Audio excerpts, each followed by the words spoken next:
Good morning. I will now call the November 20th meeting of the Sports Authority to order. I'd like to thank Geodis Park and Nashville SC for hosting us this morning. It's always great to be in this beautiful space, so thank you. We have no public comment today, so we'll move to our next agenda item, which is consideration of the minutes from the October 23rd, 2025 meeting. You should have the minutes before you. I hope you've had an opportunity to review them, and at this time I would entertain a motion. So moved. Second. It's been moved and properly second. Are there any corrections or additions, questions? If not, all in favor, please signify by saying aye. Aye. Opposers, nay, and the minutes are approved. Next, we have our president's report. Monica and Brandon. Good morning, everyone. Thank you for being here today. I want to echo Chair Bender and thank Nashville SC and Geodis Park for hosting us today. And I want to congratulate the team on a record-breaking season where they brought home the Lamar Hunt U.S. Open Cup. If you haven't had a chance to take your picture with the cup back here, make sure you do that before you leave. But don't touch it, right? But don't touch it. They also this year set numerous MLS club records, including a club record 22 victories in a single season across all competitions. Yep. And the longest unbeaten streak across all competitions at 15, and total goals scored at 75. So congratulations to you all for a great season. So you have the agenda before you. We've got several recommendations for consideration coming from the Finance Committee. We also have the Geodis Park Facility Report and the Nissan Stadium Monthly Progress Report. So it's a very straightforward agenda. Are there any questions? Okay. We, along with the Titans and the Cumming Group, are continuing to provide opportunities for the board to tour the stadium. So we did that again on Tuesday. Thank you for everyone who helped set that up, for those of you who were able to attend. If you haven't had a chance to attend and maybe it just hasn't worked out with your schedule, please let us know if you want to do that. I think the scale and the progress really is staggering, and I think just the evolution of the whole project is pretty phenomenal. So we would just encourage you, if you haven't gotten over there yet, you don't have to wait for a group tour. Just reach out to us and we'll get it scheduled. So last month was the 30th anniversary of the Sports Authority's charter. So we've spent some time kind of going down memory lane and just reflecting on the journey. And there's a few of us in the room who've been around for a lot of it. And it's been really exciting. So we have a slideshow presentation. I want to thank Brandon for putting all of this together, finding and sourcing lots of photos and just his time on that. We'll clap again when it's over. But we want to share that with you now. There's not a lot, unfortunately, from the early days, but I think we have made up for that in the last decade. So take a look. I'd like to know who has been around. People are pointing. There's a few. So. Thank you. Mm-hmm.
That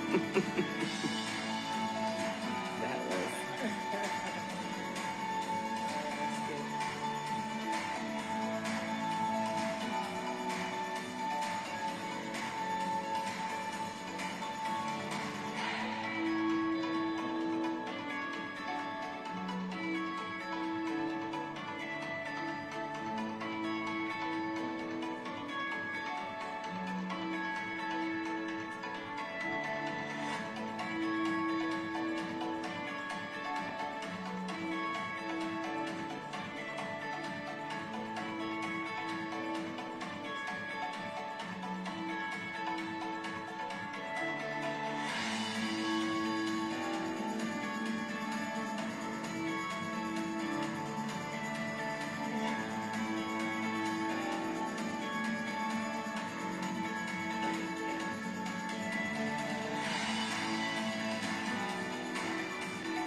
So thank you so much. We've had a lot of great moments. We've had some hard moments and hard days too. And we had the pandemic virtual meeting. I put that in for Kim because Kim's like, let's never talk about those days again, because that was a challenge. But I'm so grateful for everyone who has served, all of our facility partners, and everyone who has just really allowed us to be who we are. We're just really, really grateful. Toby Compton, I think, was going to try to get here and maybe wasn't able to, but really appreciative of all of the leadership over the years, and it's been a great journey. Journey. So thank you. Thank you. Wow, that was great, and a lot of memories, to say the least. Most of them good, some not so good, but we appreciate that presentation. And 30 years ago, there was one. But if we just reflect on the growth of this body and the contributions that this committee has made to the city of Nashville, the impact, we have truly been at the table to shape our city. And I would like to applaud everyone who's ever served on this board and those who are currently serving. So thank you for your service. And we would not be here without our partners. So thank you guys for showing up. We appreciate that. Okay, does that conclude? That concludes my report. Thank you, Monica. Okay, so next we will move right on into our Finance Committee report. Chair Dan Hogan. Thank you, Madam Chair. Finance Committee met this morning and approved the October 23 meeting minutes, and then we moved on to discuss the Sounds request for approval of a seating project totaling $31,549.25 for repairs improvements for First Horizon Park. This will be for seating components and for seats on the concourse and club levels. Advance approval will allow them to place the order in time to guarantee work will be completed for opening day of 2026. We will submit this request to the Finance Committee in January along with the other capital improvement plan requests. But as far as this initial request goes, staff does recommend approval. Okay, great. So you've heard the recommendation from the Finance Committee and the motion from our chair. Is there a second? Second. Are there any questions or discussions on this matter? If not, there's a motion on the table and a second. No discussion. All in favor, please signify by saying aye. Aye. Opposers, nay, and the motion passes. Toby just got here. Hey, Toby. Toby, I'll go back and say we just had a short video presentation. We're recognizing the 30 years of the Sports Authority, and obviously you played a big role in that, and I had just mentioned that you were going to try to get here, so thank you for being here today. Thank you, Toby. Okay, Director All Hogan? right, I'll pick it back up. Get back. We also considered a resolution authorizing the purchase of portable security bollards for use by the Sports Authority and Metro Police. The execution of an MOU between Sports Authority and MMPD concerning the use of these bollards. At our last meeting, we deferred approval in order to gather additional information related to storage and deployment. As it turns out, the bollards will be stored at First Horizon Park during the spring, summer, and then at Bridgestone in the fall, winter.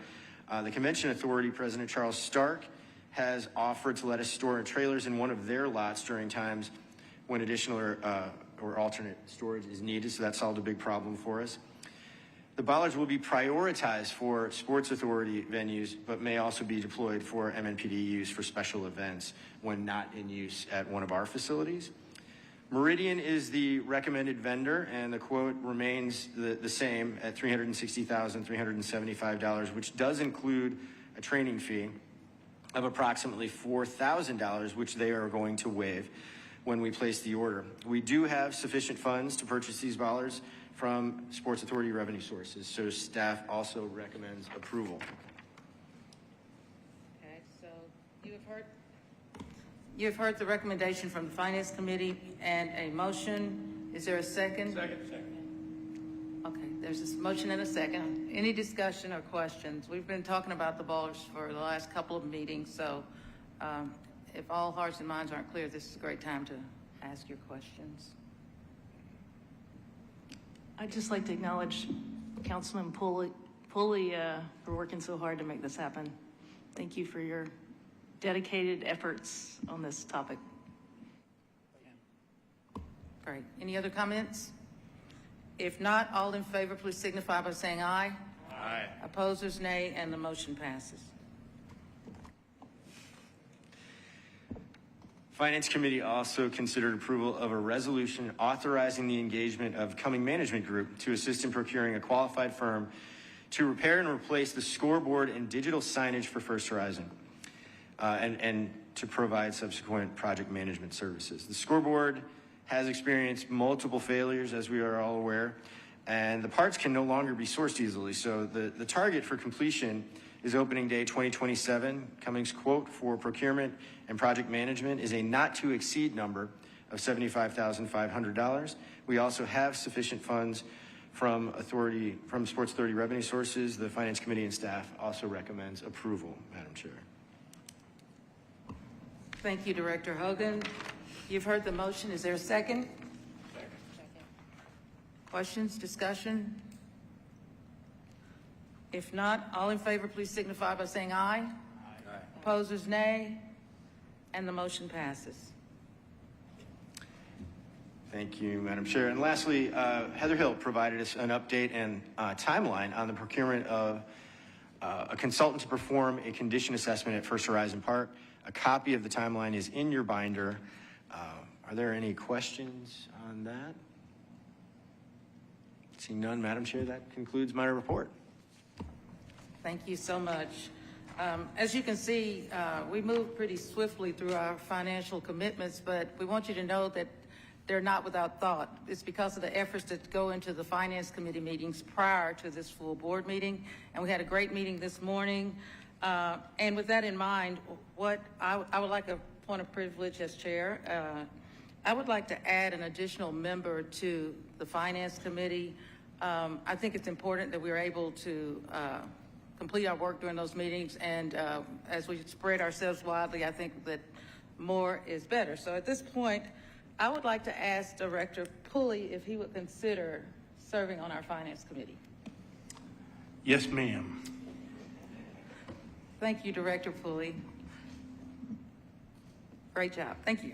I appreciate that. I do think that, as Director Kim said, you know, the amount of work and energy that you've put into helping us with some of the things that are financially related will allow you to have voice at those meetings. So we appreciate your contributions. Next, we will have the Geodis Park host facility report. So we're going to ask Lindsay Paola and Darren Powell to come forward. Thank you.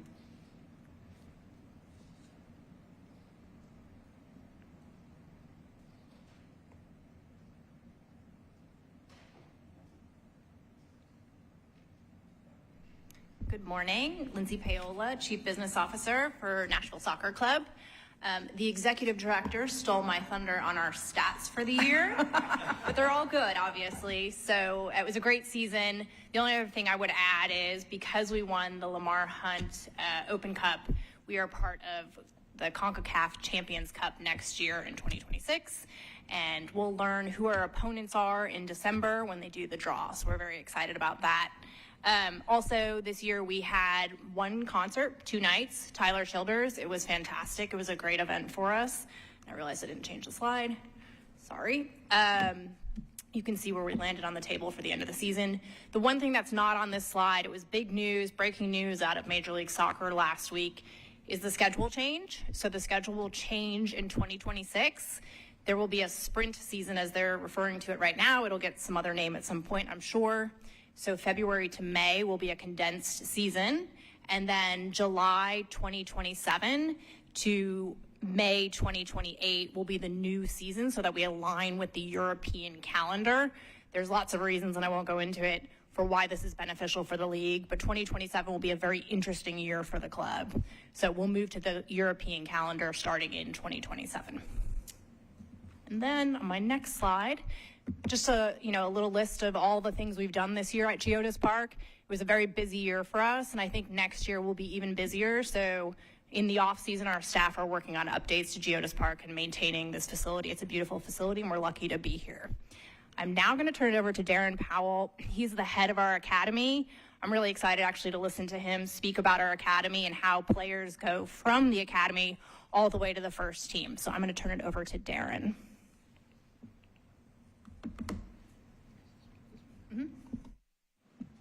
Well, first off, thank you for having me, and just looking forward to presenting to you guys a little bit about our academy and how we're growing and what we're looking to do moving forward. And if at any point, my background is coaching, so I may talk like a locker room, but working with children, my language has improved previously. So, but thank you again for having us. So I took the position in March with the academy. I'd previously worked at Inter Miami and Orlando City and San Antonio FC, building academies and working with first teams and second teams on the coaching staffs. But one of the things that appealed when we first came to Nashville was talking with BJ. BJ's had a phenomenal season, and my personal opinion, one of the best coaches in the MLS. But what he shared with me that day was, like, we have to think big. And thinking big, even with the academy, aligning young players. So there's a young player, 13, 14-year-old that is living in Nashville that then can go through our process and go through the program is inspiring, not only for the club, but also for friends, family, and the community, that somebody went to church with this young man, somebody went to middle school, kindergarten, and that growth is the dream. And then on top of that, the way the soccer market works is there's transfer fees that somebody's come through your system, and homegrown, there's lots of benefits and lots of financial rewards that potentially can go over to Europe, having been through Nashville, and we've got several good candidates at the moment within the academy, but somebody that just left Inter Miami went for $7 million to Palmer from Inter Miami that was in our system when we were there. So the quickest way to talk about the academy and what an academy does and the benefits and what we have in Nashville, we've got a quick little video, I believe is the next slide, which we'll share with you, and then I'll kind of do a really quick overview of what we're doing within Nashville's academy for you all. Everything is based on the values, so these are the club values, and we take that, those values system really as part of our development of the holistic approach of the young players. So they all tie into the first team so we can have alignment. Here's the video now.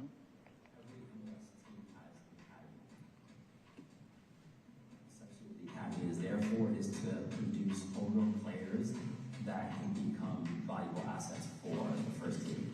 The first team manager, BJ Callahan, that have been in the system as well earlier in his career with Philadelphia, and using the players. So it's a matter of making sure players can move from level to level, with actually 14 to 15, 16 to 18, 18 to second team to first team. But we prepare the players for that next step is in the journey. I think everybody at our club sees the value in producing homegrown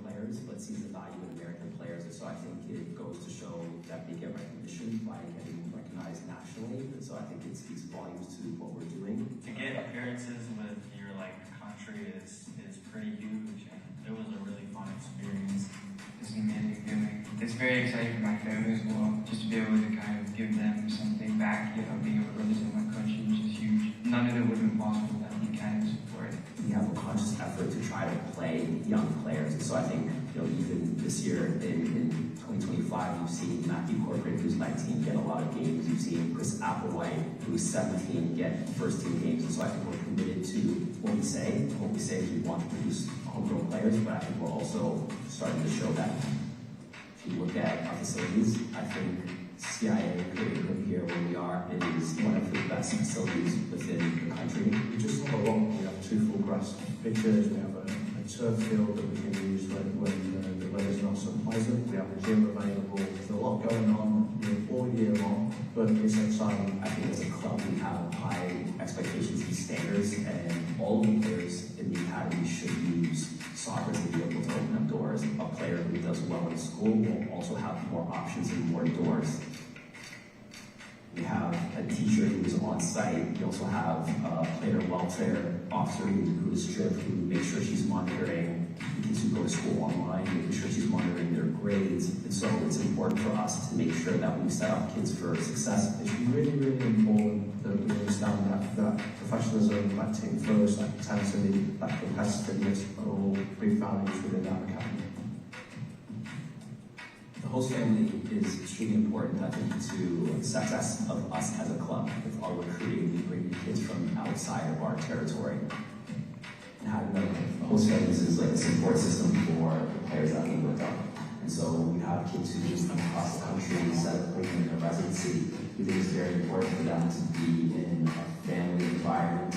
It's something about it just spoke to us, and we've got 2 young boys who both like to play sports, and thought it was a good opportunity for them to see really what it takes to be an elite athlete. The young men, they need support from not only the club, but their families from who are outside, and host families provide that support and help and care. This is also a huge opportunity for me, and I might never have the opportunity to get this, so I'm sure happy to be here. The dream is real. When it's tangible for players to see, feel it. When seeing DJ in his work environment and how he wants to play on players, I think it's all what we as coaches in the academy. It's definitely very encouraging, not just me, but the entire academy. It just puts in perspective that you really can do this, and it's more incentive to really want to go for it. My time in the academy means so much to me. I kind of reflect on, what it would have been like if I didn't make that sacrifice, if my parents didn't make that sacrifice to move from Maryland to Nashville. I was able to grow as a player, not only as a player, also a person. My time in the academy is, probably one of the best few years of my life.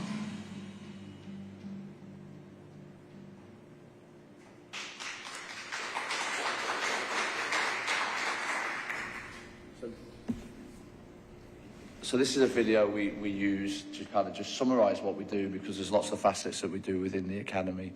But I'll touch on a few, and this for me is probably the most descriptive slide that we have. And it kind of walks you through the journey of how you can be a part of the academy. So we have programs. Our first full-time team is the U14s, and we participate in the U15 Tennessee State League.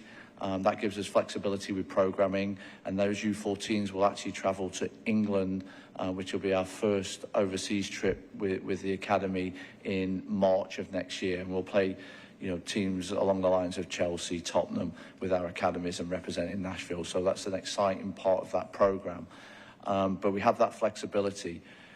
Prior to that, we've started a program with all the local club support, which is what we refer to as the futures. So that currently is the class of 2014 birth year and 2013 birth year, where we'll do clinics or future programming every week. In the fall, we have 10 sessions, and in the spring, we've got 8 sessions. That allows us to let the players play in their own environments, let the players play with their clubs and friends, and then we just give them additional training once per week. to help them on the journey, and it also allows us to assess those players to potentially go into the U14 program the following year. From there, we have the pro player pathway, which is what the players are on. Tomorrow, we depart to play Houston Dynamo. So we'll fly there tomorrow, play a game on Saturday, then obviously return. And that pro player pathway is what they refer to it in the MLS Next League. And those age groups are U15, U16, and U18. And we have, those teams are populated with about 20 players per team. And most of those players are from Nashville at the U15 age group. We have a few from our recruiting process in the U16s, and then probably about 6 from out of town in the U18s. From there, the players that progress will then go into Huntsville, which is our second team. They'll first go and get training opportunities, but then play, hopefully get on the field and progress like Chris Applewhite.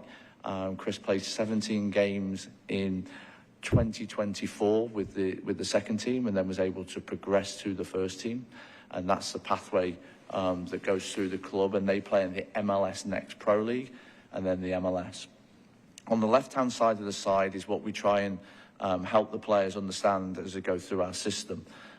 We don't train 13-year-olds and 14-year-olds like you would do a professional player, a full-time professional player, but we help prepare them on that journey. So the young ones, it's discovery, learn to train, learn to compete in the 15s and 16s, learn pro habits at the 18s, and then obviously they have to live it in the second team. And then our job is to try and make these players make an impact when they make the first team. It's one thing to get onto the first team, but then it's another thing to then make an impact, and it takes time. We have to have patience with younger players.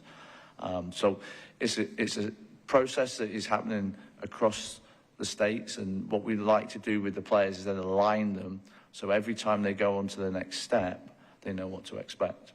So, for example, this weekend we have a young 14-year-old that we're going to take for the first time, a Nashville boy, for the first time on the U15s to Houston. So I was talking with him last night, and he's excited, he's anxious about that opportunity.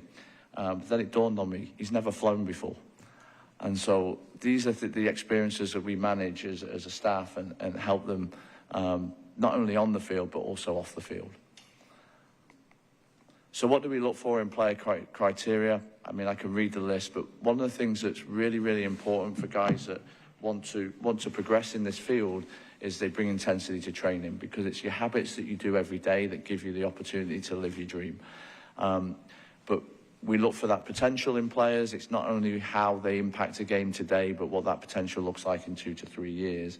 And that's what we talk about as staff. We have staff meetings, and that's how we build the rosters. So we do have some late developers on our rosters that may be undersized for their age, but we know from experience that players, when they get older, the physicality of it evens itself out. So we're looking at all the players and what they can look like in 2, 3, 4 years' time, as opposed to what they just look like today.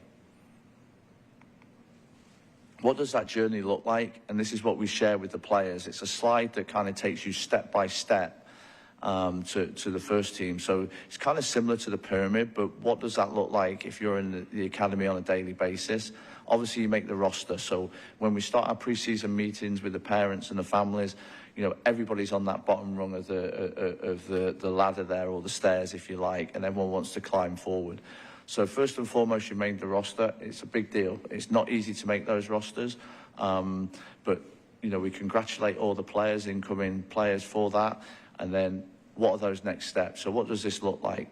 Obviously, can you make a game day roster? First and foremost, and then do you become a starter on that roster? The challenge is we look at players not only in the current age group, but we give potential opportunities. So, for example, in the video you saw Liam Stribling. Liam Stribling is a U16 player, but he will play games with the U18s, and he may jump to the second team at some point pretty quickly, based on his performances, based on how he deals with each step of the journey. So then players get training opportunities with Huntsville. We had 12 players achieve that this past fall, where they'll go down and train. And then we had 2 players that made the game day roster for Huntsville. Nobody started from the academy in this current year yet, but the seasons don't run simultaneously yet, like Lindsay alluded to. The seasons will soon be running simultaneously, which will make all our worlds, align, which would be fantastic. But the current season for the academy, those players did that at the end of the season for Huntsville. When we go into pre-season in January, we'll have hopefully more boys. If we're doing our role correctly as coaches in an academy, we'll have more boys participating with the second team. Then the journey goes in, opportunities with the first team. So you see second team players. Each week we have meetings, player development meetings, led by Rumba and other technical staff, which I participate in. And we recommend players to go through the system. So second team players will then get first team training opportunities, which then lead to obviously training, maybe a game day roster, and eventually you can have 4 game day opportunities with the first team on a second team contract. After game 4, you're either off for the first team contract or you can't have those opportunities anymore. Typically, those players get offered a first team contract. Jordan Knight was one of the players that came through that system during the past season. And then for us, our goal always, and what we talk with the players, is it's great to get there, but we want you to make an impact. And making an impact is massive. And we not only talk about the on-field performance, but we want the players to come and arrive with good character, good values that we've embedded in them from the word go with coming into the academy. You know, this is a quick slide. It's like, for us, you know, what the top talents look like. So they have little bits of programming. The ones we see with real big potential will have a little bit of additional programming within the academy to help those players prepare for that next step. These are core values within our academy. It means everything to play for the badge, which is over your heart. So, you know, it's purposely driven that way. And this is a slide that we use throughout all the properties from the first team, second team and the academy. This is what we want a Nashville player to be. And we use this, and part of our curriculum and teaching curriculum is using one of those values, you know, competitive, motivated, professional, resilient, or team first, and then talking each week about one of those sort of like sub-values or sub-principles, if you like, underneath. And so the coaches deliver that as part of that curriculum that we have. Our curriculum's about 16 weeks, and I think there's 15 values, so hopefully all my coaches have been able to deliver those as we speak. But we hear them and the players understand them, because this is what we want the players to look like. How do we evaluate the players? The players get 4 evaluations during the year, and those are with their parents as well, so everyone stays on the same page. We think it's really, really important to make sure that the players understand exactly where they are and then have areas of focus so they can improve and you know, continue within the academy.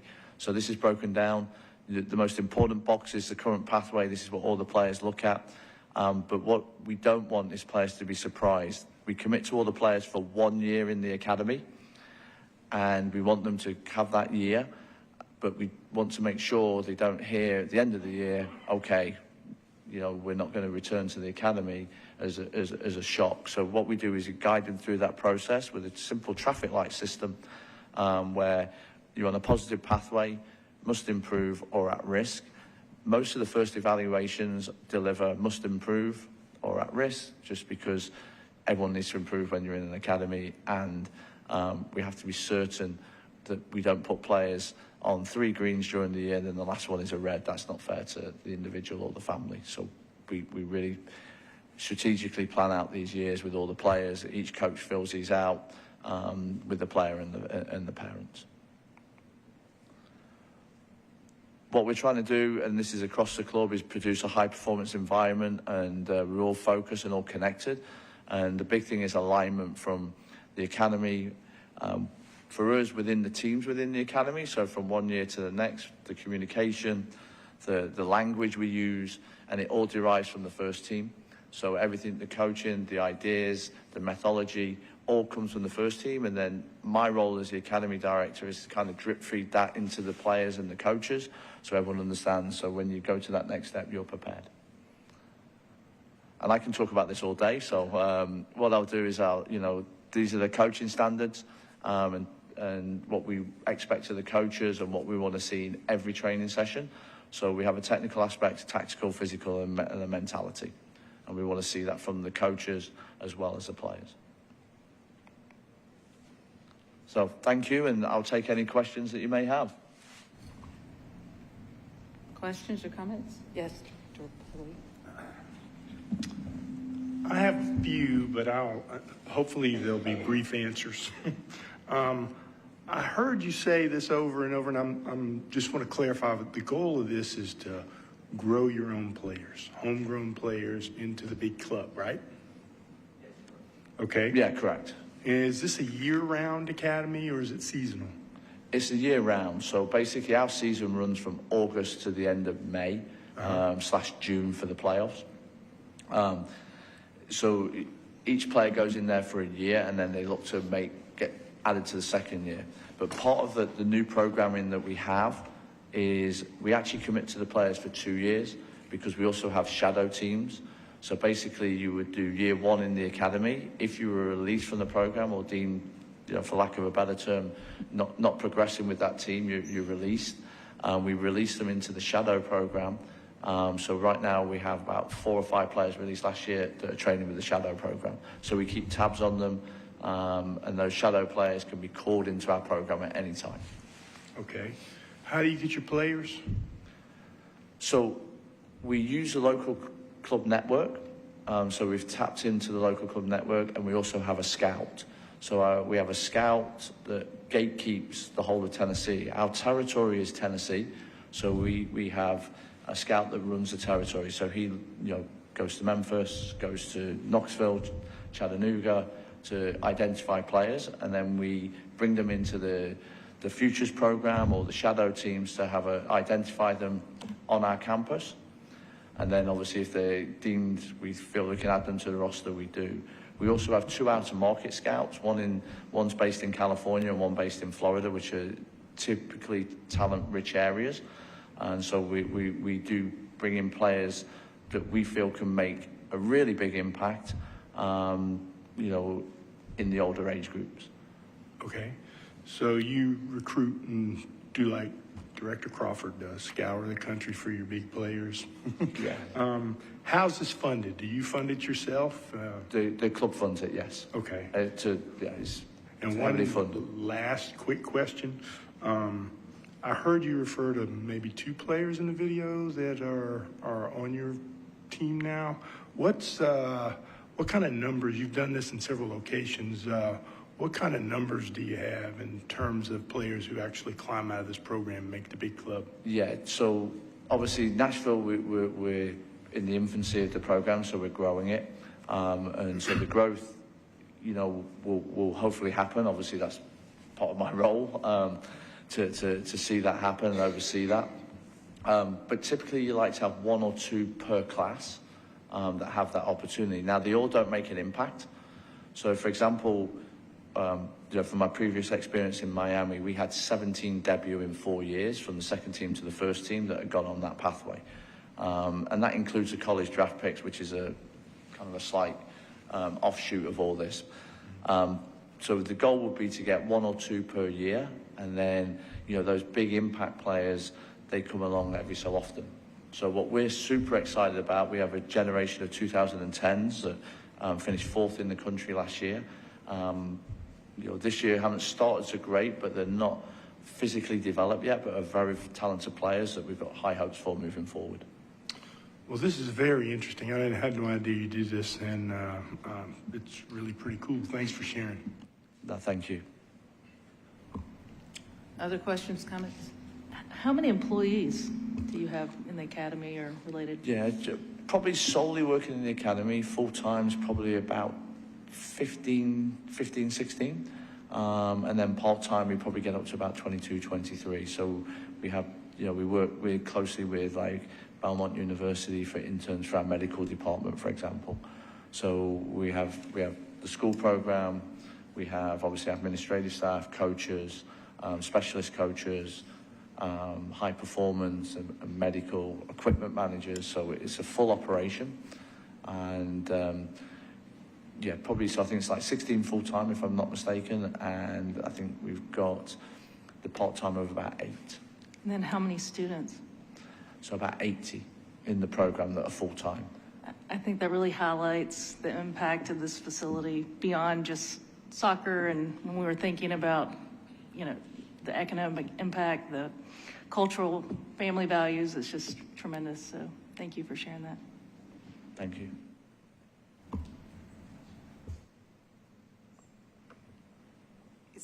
As far as their academics, do you all source out? Is it through a program or is it through homeschooling, or how do you proceed? So we have a couple of programs that we use. We actually partner with the Predators with one program called TPH. So we've been working closely aligning those school programs, and one of our projects we want to do is actually do a program together where we do maybe a community service event with both the young hockey players and the young soccer players. But basically what ends up happening is we use that program because you get flexibility of scheduling. So for example, tomorrow we fly to Houston, the players wouldn't be able to necessarily do school if they had to be online. So we have 2 teachers in the room. One's a qualified teacher, one's more of a sort of a teacher helper.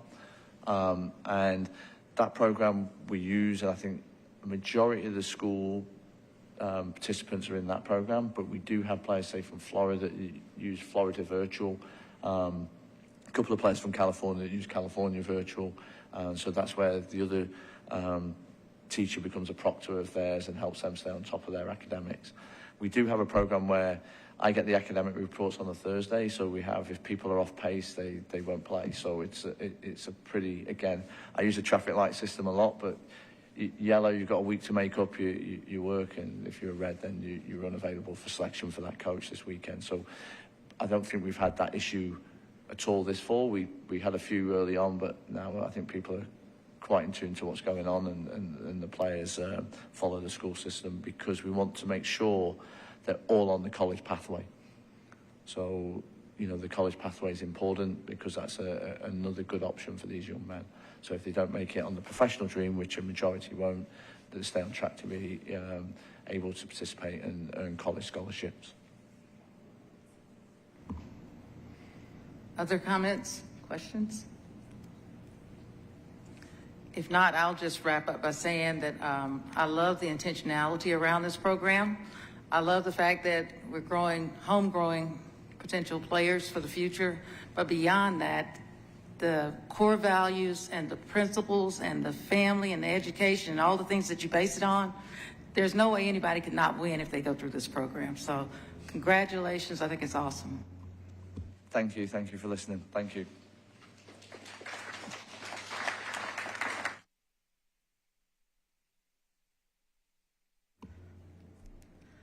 Okay, so next we have the Nissan Stadium update with Adolfo Birch, Kellen DeCourcy, and Reggie Pohl. Good morning.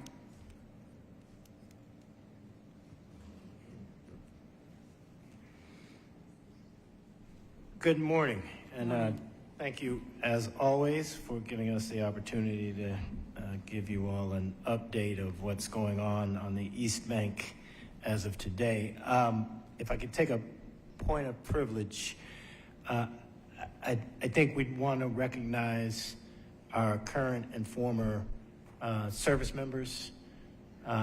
If you were at our game or watched our game on Sunday, and I know all of you did, you would have seen that we had an outstanding series of events and initiatives and game day items that really celebrated our military and tried to thank them for their services as best we could. But I thought it important to make that here, since this is the closest to that as well. So again, for all who served the Titans, thank you. I'm sure TBA as well, and we want to make sure we celebrate your service. So it's a big week, and that not just for the project, but for sports in Nashville, for this city and for this state. You saw earlier on the slide that in August of 21, there was a similar big week, and that was the topping out for the Geodis park in which we sit currently. This week is going to be the stadium's topping out, and it is a fantastic demonstration of the accomplishments of a lot of people. People sitting where you are, obviously, but stakeholders and organizations and firms and groups from around our city, around our state, and around our country. So we are extremely proud to show you what the progress of the stadium is as of now, and then continue to talk about what the sort of the descriptors of how we're going about this project and what the results have been and are becoming for everyday people from small businesses and others who have been able to have an opportunity to participate on this project. So with that, let me turn it over to Kellen to tell us the great news about our current project. Good morning, board members. So again, I guess this is a day of stealing thunder. Adolfo touched on a lot of things I was going to mention as well, but I want to start off, obviously, would like to state that we're still on schedule and on budget, so that's great. As Adolfo mentioned, this is a momentous time for the project. It's a time of celebration. We have hit the top of the rock, if you will. We're at the top of the steel structure, and this photo is just is breathtaking to see this aerial drone footage from way up above to really see the complete circle that is our ETFE compression ring coming into place. But as Adolfo said, we're probably over 3.5 million labor hours on the project on site. But as Adolfo was saying, there's just so many more hours, probably, equal to that or double that with those that are working on this, from project management to the design team to everybody in the community pushing and pulling to get to this point. And so it is amazing. We're really excited. It's going to be a momentous time tomorrow to put the last beam in place. So hope you all will be there to join us.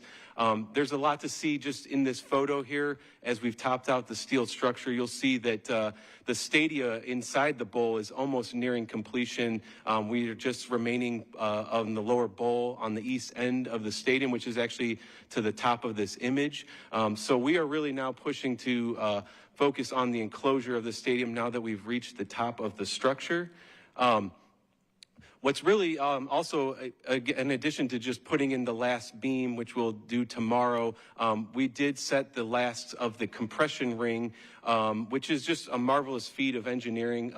It is worth noting that this is the third of its kind structure in the country as far as a cable-stayed ETFE roof system. It's actually the second of its kind that's actually fully enclosed. And so here we are. This is the early morning of February 7th that the iron workers are setting that last steel beam or compression ring piece in the circle.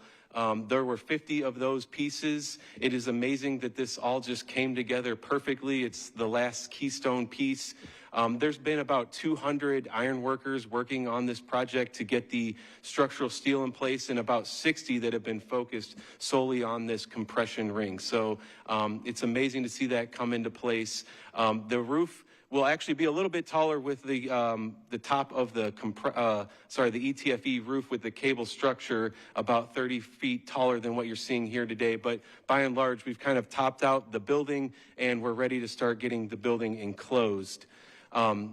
And inside the building here is just another image giving an example of the progress that we're starting to see on the upper concourse here. You'll see this is the looking towards the east. This is a structure that you'll see here that's going to support our large LED video board in the east end zone.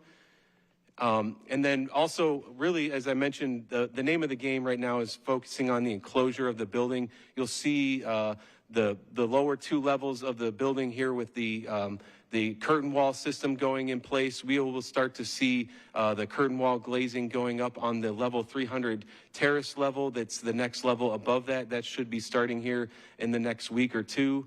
We're also very excited about this.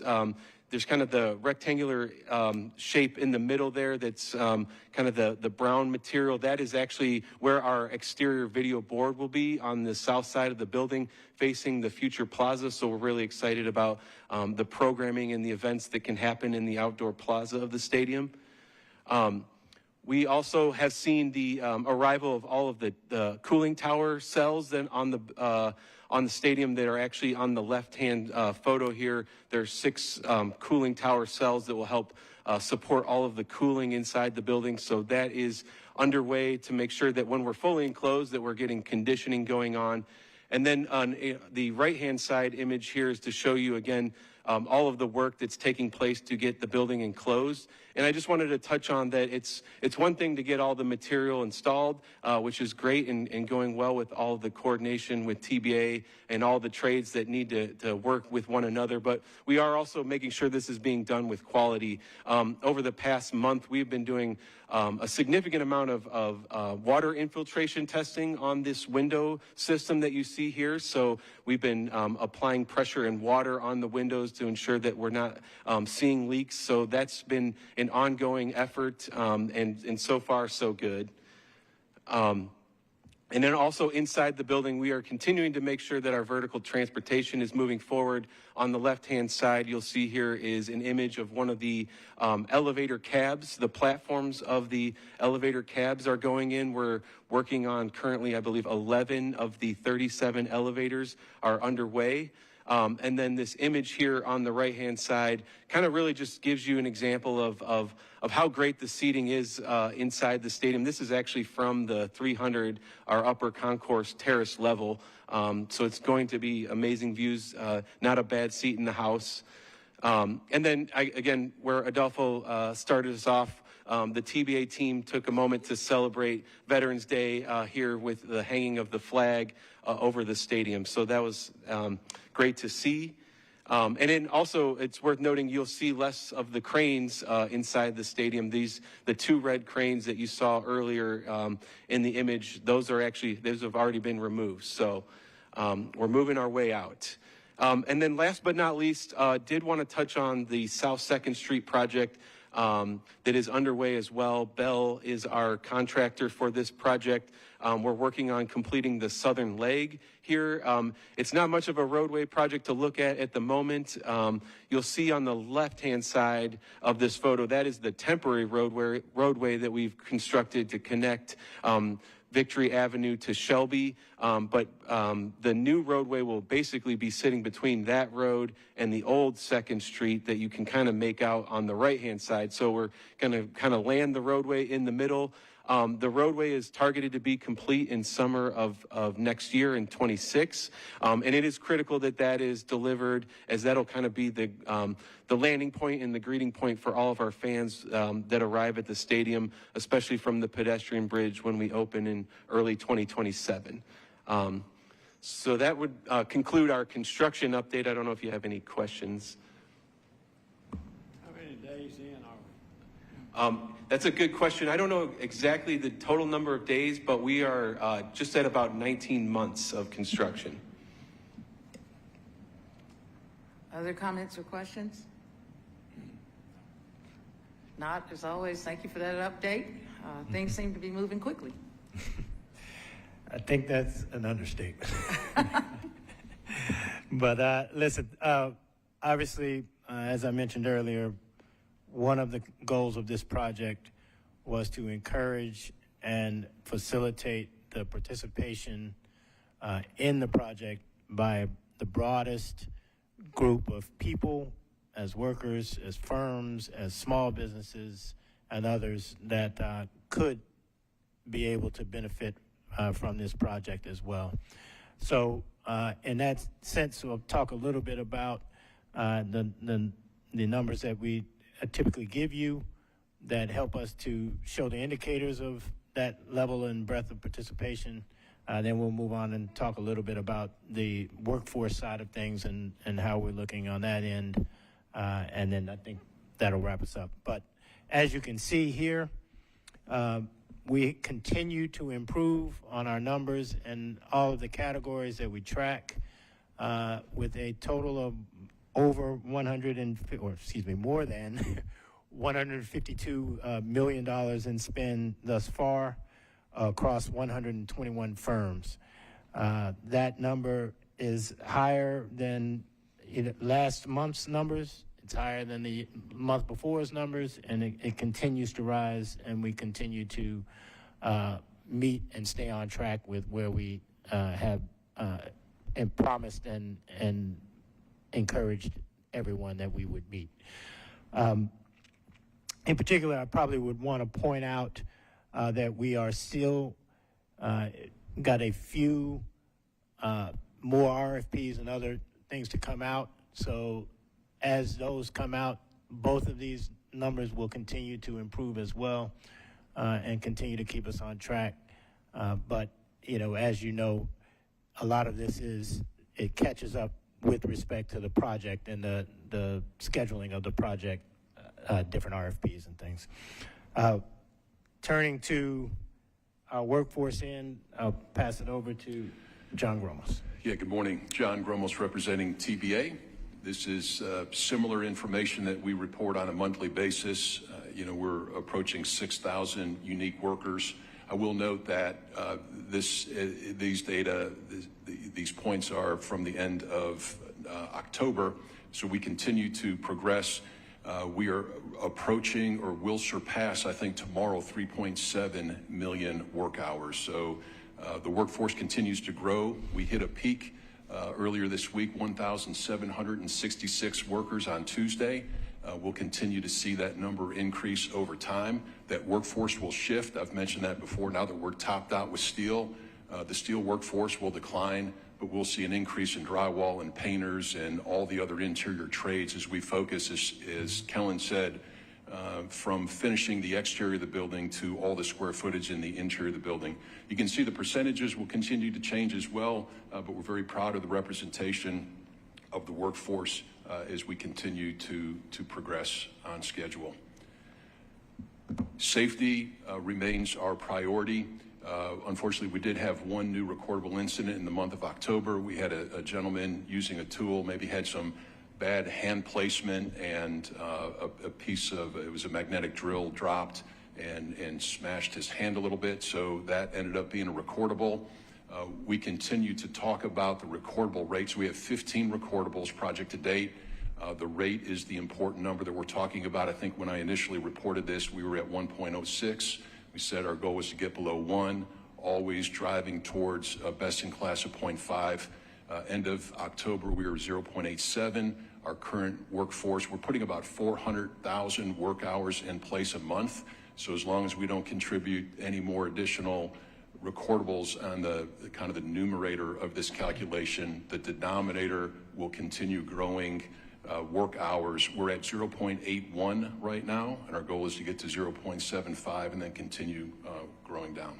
Yeah. And I'm sorry, you should note, though, that 0.87 is less than half of the industry and Tennessee average. Yeah, that's correct. I think we mentioned that the national average is 1.6, almost 1.7. The average in Nashville is 1.91. So we are seeing numbers significantly lower than that. Yes, John, sir. if I could ask a question, the TRIR is total recordable incidents divided by what, total hours worked on the project? Correct. Okay, so that's 3.4 million number. That's correct. Okay. Yep, and we'll continue growing that denominator, and as long as we don't change the number of recordables on the numerator, that denominator will drive this recordable rate down further. Thank you. Yep. And we continue to see trends, right? The project will continue focusing on areas for improvement. We saw during the month of September too much debris in eyes, so it was overhead work, maybe not the right goggles or safety glasses, maybe not the right execution. We really focused on that prevention, and we saw a noticeable decline in the month of October. We'll continue to identify trends that happen as the work changes and continue to do training and prevent those first aids and certainly any recordables. if I could, one additional thing I wanted to report out on was that the TC2 workforce training program. I think when we were here last time, we talked about their upcoming graduation. That cohort number 8, that class did graduate. It was 15 of them. All 15 received job offers, and that is, an amazing feat when you think about what the level of sort of concentration and diligence and other things were necessary for them to make it through that program, and then to have them be rewarded with an actual job opportunity that'll hopefully jumpstart or begin the rest of their careers. The new cohort, I would also add, is going to start in January. The applications are out on that. I'm not sure whether that application period is passed or not, or whether it's still open, but that cohort is expected to start in January, continuing on the same 6-week schedule that we've been on in past. So thought you might want to know that.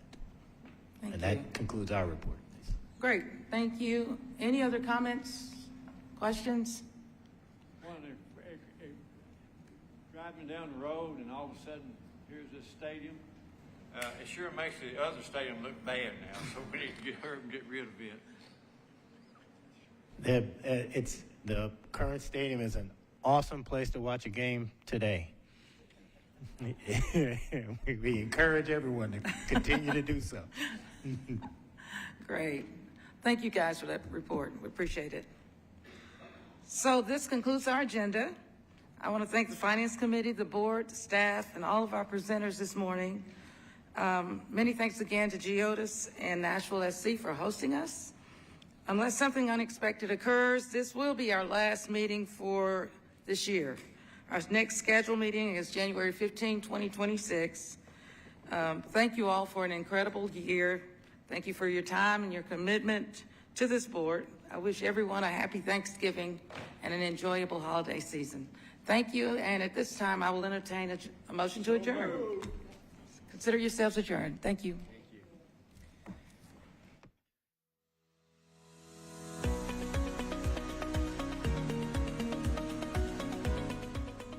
This has been a service of the Metro Nashville Network. If you would like to see this presentation again, or for more information on this and other programs, visit nashville.gov.